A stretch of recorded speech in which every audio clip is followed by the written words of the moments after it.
Halo guys, welcome back to my channel. Perkenalkan, nama saya Rafa Renardo dengan NIM 24707500042. Pada video kali ini, saya akan mereview sebuah buku yang berjudul Sistem Intrusif dan Kedaulatan, karya Bapak Arthur Jefferson Maya, Esos MA. Saya akan mereview bab yang ke-6 dengan judul Kekuasaan Budaya, subbab yang ke-D, Arena Pertarungan Konfusianisme. D. Arena Pertarungan Konfusianisme. Konfusianisme adalah cara hidup yang disebarkan oleh Konfusius pada abad ke-6 hingga ke-5 sebelum Masehi dan diikuti oleh masyarakat Tiongkok selama lebih dari 2 milenium. Konfusianisme tetap menjadi kode sosial masyarakat Tiongkok dan terus mempengaruhi negara-negara lain, khususnya negara Korea, Jepang, dan Vietnam. Pada bagian ini, Konfusianisme dihadapkan pada wacana-wacana dominan seperti kedaulatan yang masih mendominasi kehidupan bernegara Cina. Misalnya peningkatan alutsista atau alat utama sistem senjata dan kekuatan militer. Yang ditunjukkan adalah bukti bahwa kuasa Konfusianisme kedaulatan menjadi pengetahuan Cina. Namun kenyataan upaya-upaya Konfusian dengan menggunakan berbagai kapital dapat menjadi rival yang tangguh pada setiap arena pertarungannya. Dalam diskusi kali ini, diuraikan ada 3 arena penting dalam pertarungan wacana kedaulatan negara dan Konfusianisme. Negara berdaulat versi Westphalia 1648, pengetahuan ekonomi politik yang berbasis pada neoliberalisme aliran barat. Pengadopsian paham neoliberalisme terjadi di seluruh dunia. Neoliberalisme bukan hanya mempengaruhi politik negara bangsa, namun menjadi kekuatan hegemoni budaya mengenai hidup modern. Di era kontemporer, negara tidak lagi menampakkan wajah muramnya, wajah tidak berdaya, namun pada kenyataannya diam-diam bertarung pada target-target hegemoni seperti kultur, intelektual, dan moral.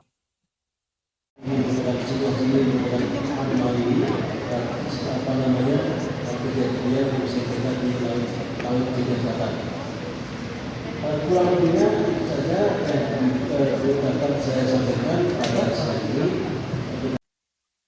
Tetapi Cina adalah salah satu negara yang berbeda dalam memahami logika neoliberalisme.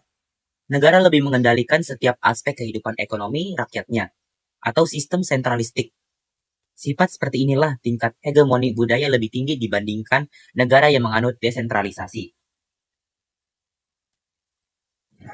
Lalu muncul nih pertanyaan, apakah kedaulatan Cina melebur karena adanya budaya Konfusianisme atau malah meningkat? Nah, sebelum menjawab dari pertanyaan-pertanyaan tersebut, kita harus membahas lebih dalam lagi seperti logika negara berdaulat yang mengartikan adalah logika ketakutan atau keadaan tidak aman, sehingga memerlukan legitimasi universal yang membenarkan tindakannya, yaitu Tuhan dan iblis. Sedangkan logika Konfusianisme adalah logika harmonisasi, di mana tidak membenarkan pelakunya melakukan tindakan kekerasan dengan alasan apapun itu. Nah, kita masuk ke dalam arena budaya. Pada arena budaya, dasar filsafat kehidupan Cina didasarkan pada ajaran Konfusianisme. Melalui budaya, nilai moral dan etika Konfusianisme dikenalkan kepada masyarakat. Kapital budaya mendorong kebangkitan Cina dengan nilai harmonis. Konfusianisme melalui pemerintahan Jintao melakukan suksesi dan subversi. Misalnya, kurikulum pendidikan, sekolah menengah dimasukkan pengajaran klasik Konfusianisme, dan sekolah eksperimental yang berfokus pada ajaran klasik Konfusius. Pemerintah Cina telah mempromosikan Konfusianisme melalui cabang Institut Konfusius. Pusat Bahasa dan Budaya Cina bersaing dengan French Alliance Française and Germany Goethe Institute. Bagi pemerintah Cina, promosi nilai-nilai ini memiliki keunggulan. Seperti di dalam negara, penegasan harmoni dimaksudkan untuk mencerminkan kepedulian partai yang berkuasa. Sedangkan di luar negara Cina, seruan untuk perdamaian harmoni dimaksudkan untuk melucuti kekhawatiran tentang peningkatan pesat Cina. Oke, kita akan masuk ke arena politik. Pada arena politik, terdapat perjuangan Konfusianisme untuk menjadi landasan pijakan politik luar negeri Cina yang damai dan harmonis. Seperti pada pidato Zheng Bijian yang mengemukakan bahwa selama 10 hingga 20 tahun ke depan atau mungkin sepanjang paruh pertama abad ke-21, Asia memiliki peluang untuk bangkit secara damai. Kebangkitan damai Cina hanyalah bagian dari kebangkitan damai Asia. Ini tidak hanya berarti bahwa proses modernisasi dan reformasi dan kebangkitan Cina secara langsung terkait dengan pengalaman dan pengembangan negara Asia lainnya. Lebih dari itu menandakan bahwa Cina sebagai bagian konstituen utama Asia akan memiliki efek yang semakin positif tentang pengembangan, kemakmuran, dan stabilitas negara Asia lainnya, terutama negara-negara itulah bentuk dari pidato dari Zheng Bijian.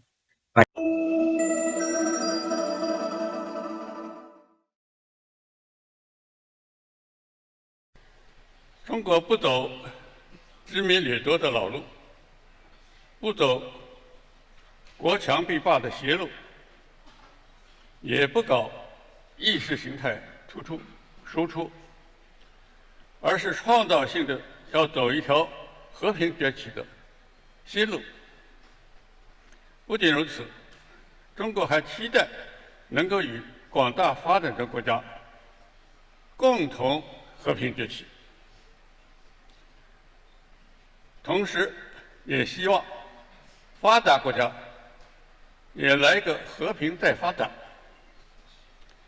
这样来扩大各国的利益交汇点，形成命运共同体。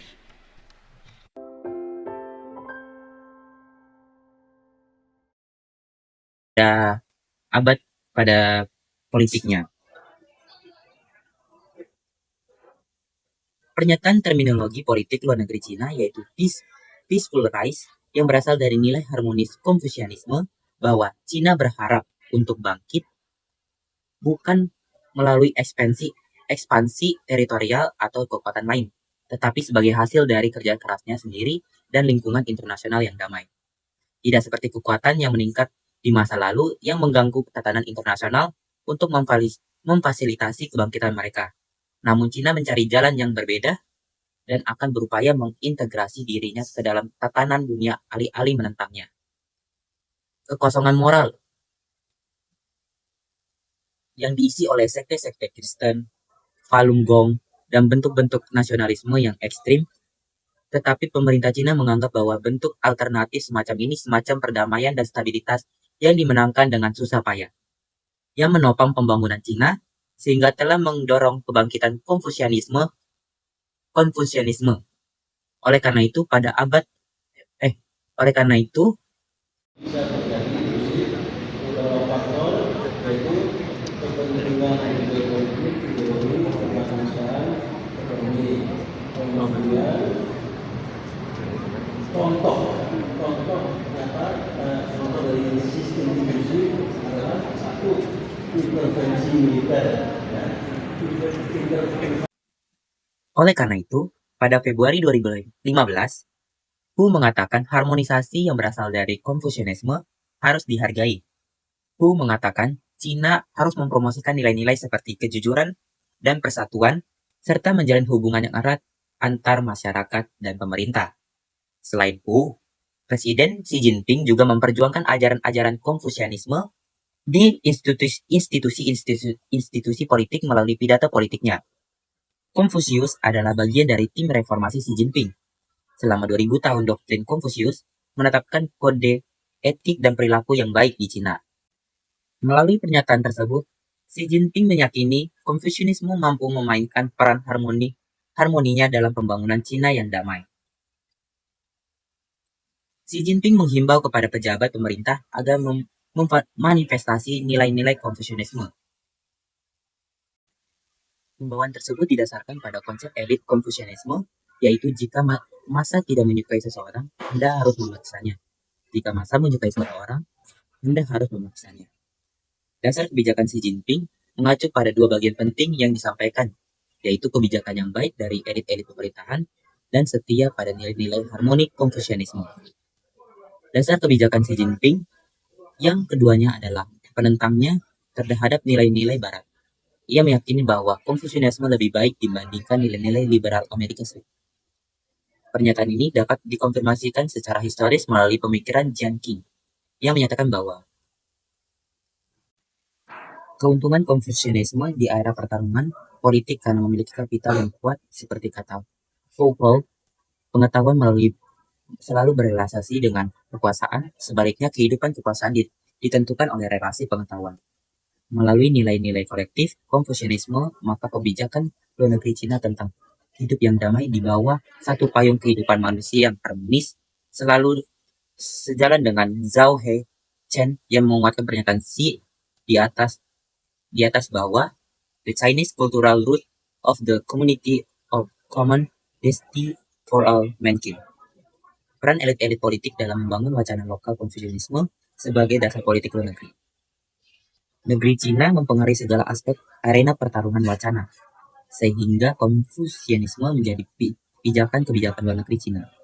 Hal tersebut terlihat sejak Wu berkuasa dan mempromosikan Peace Prize, yang berasal dari nilai harmonis Konfusianisme, dan berubah teks menjadi Peaceful Development pada 2015. Hal ini karena situasi politik internasional melihat kebangkitan Cina sebagai ancaman tekanan global. Selanjutnya, prinsip Peaceful Development menjadi landasan kebijakan Xi Jinping di dunia, khususnya di Laut Cina Selatan, sehingga berdampak hegemoni diskursif dan pemerintahan yang menguniversalkan atau memperluas pengetahuan Konfusianisme. Prinsip Konfusianisme yang dipegang oleh Cina yaitu harmonis, mencegah terjadinya perang di daerah berkonflik multilateral seperti di Laut Cina Selatan, yang memperebutkan klaim Pulau Spratly dan Paracel. Seperti kebijakan luar negeri Cina, hidup yang damai di bawah satu payung kehidupan manusia yang harmonis. Sekian dari reviewan buku saya. Kurang lebihnya mohon maaf. Terima kasih.